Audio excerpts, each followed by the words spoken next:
The Middle East just crossed a dangerous new threshold.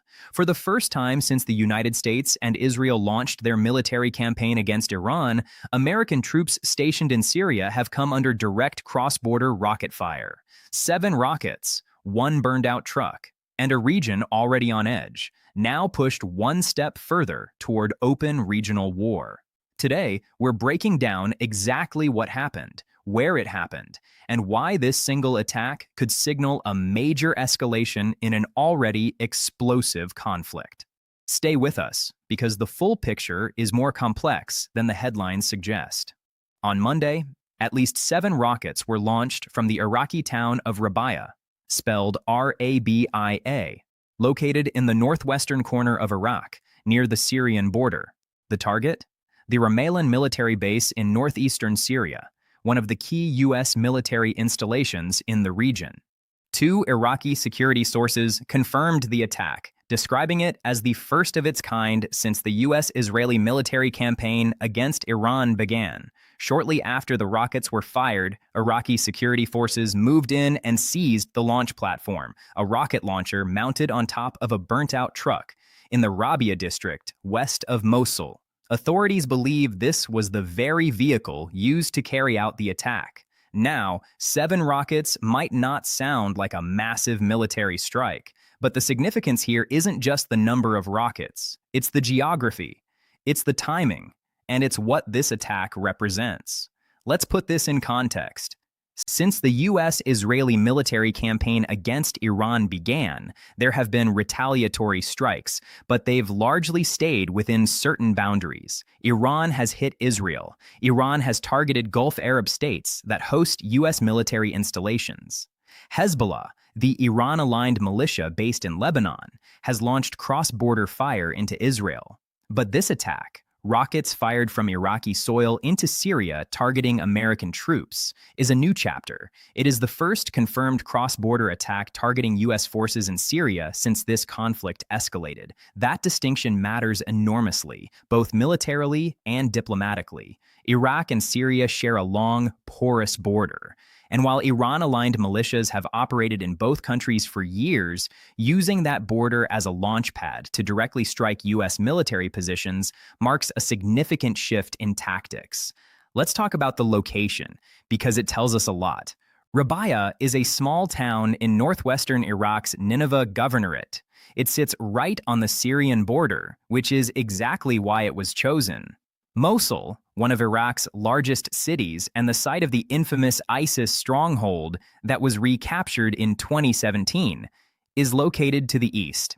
The Rabia district, west of Mosul, sits in a region that has historically been difficult to fully control, with pockets of militant activity that have persisted even after the fall of ISIS.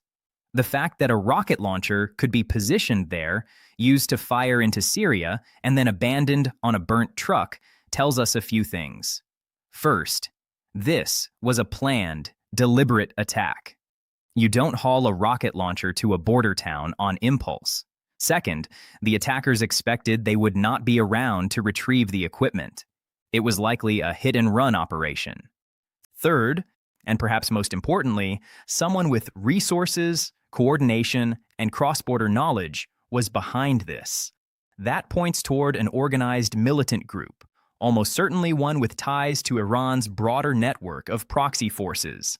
Now let's zoom out, because this attack doesn't exist in a vacuum. The U.S.-Israeli war with Iran, and that's increasingly how analysts are describing it, has already broken out of Iran's own borders. Iran has struck back at Israel directly. It has also targeted Gulf Arab states that host American military installations, recognizing that U.S. firepower in the region flows through those bases.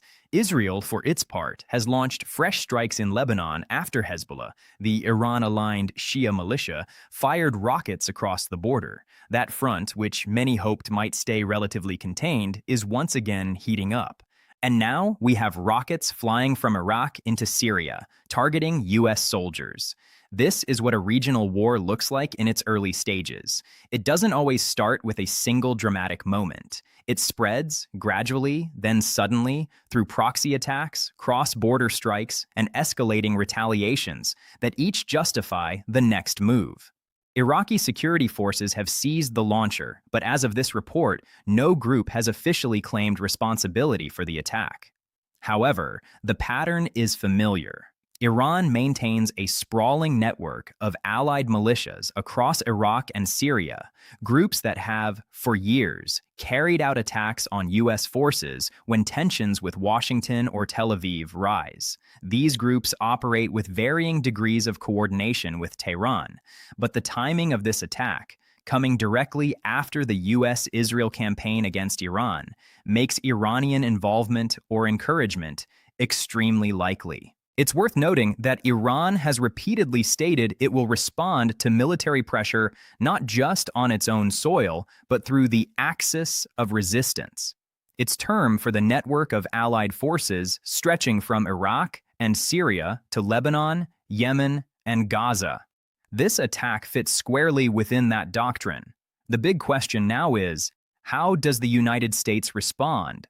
American forces in Syria have been targeted before. During periods of heightened tension, U.S. bases in the region have faced drone and rocket attacks. The U.S. has typically responded with targeted airstrikes against the groups responsible, but this attack carries additional weight. It is the first cross-border strike of this kind since the current U.S.-Iran conflict escalated. That gives it symbolic significance beyond the tactical impact. If the U.S. responds militarily, and history suggests it likely will, the question becomes where and how hard. A strike inside Iraq could strain the already complicated U.S.-Iraq relationship. A strike inside Syria adds to an already crowded and volatile theater of operations.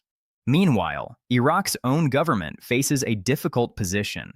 Baghdad has long tried to maintain a balancing act between Washington and Tehran, both of which wield enormous influence inside the country. An attack launched from Iraqi soil against U.S. forces puts immense pressure on that balance. What happened in Rabia on Monday is a small event. 7 rockets, 1 burnt truck, 1 abandoned launcher, that carries enormous implications. It tells us that the war between the United States, Israel, and Iran is not contained. It is expanding, finding new fronts, new methods, and new targets. For the troops stationed at Ramallah and other U.S. bases across the region, the threat environment has just gotten more complex. And for the rest of us watching from a distance, this is a reminder that conflicts at this scale rarely stay neatly within the lines drawn on a map. We'll continue following developments as they unfold. If you found this breakdown useful, consider subscribing so you don't miss our next analysis. Drop your thoughts in the comments. What do you think the U.S. response should be? Let's talk about it. Until next time, stay informed.